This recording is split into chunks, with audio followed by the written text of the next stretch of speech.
L'objectif du Laboratoire Vivant Québec est d'accélérer l'adoption de bonnes pratiques agricoles dans les bassins versants du lac Saint-Pierre, notamment pour améliorer la qualité de l'eau qui arrive au lac, la santé des sols, la biodiversité, mais aussi pour réduire les émissions de gaz à effet de serre, tout en appliquant l'approche Laboratoire Vivant. Au bâtiment d'élevage, 5 activités de recherche où 11 chercheurs ont participé ont permis de faire la lumière sur le suivi des minéraux traces, sur les bactéries résistantes, sur certains nutriments comme l'azote, en production laitière et porcine, et également sur les biogaz, sur les gaz à effet de serre des déjections animales et sur la biodiversité des bactéries et des virus.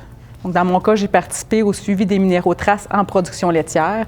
L'objectif était de voir si les minéraux traces dans l'alimentation avaient un impact sur la concentration des minéraux traces dans les fesses, l'urine et le lait, et ainsi que la concentration en minéraux traces dans les sols où le fumier était pendu.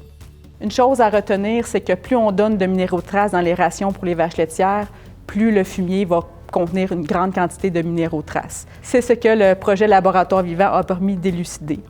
On connaît que le phosphore en excès permet de la prolifération des cyanobactéries, mais concernant les minéraux traces, c'est moins bien connu. Cependant, ce que l'on sait, c'est que les cyanobactéries ou les algues bleues ont besoin de minéraux traces pour proliférer. On fait souvent des tests à l'aveuglette. Pour une fois, on peut être accompagné là-dedans puis avoir des résultats tangibles pour améliorer notre efficacité, notre empreinte écologique aussi, parce que ça reste qu'on est quand même composé à 70% d'eau, donc ce serait le fun qu'on la contamine pas trop. C'est pour ça que j'ouvre mes portes, ça me fait plaisir de participer au programme de recherche.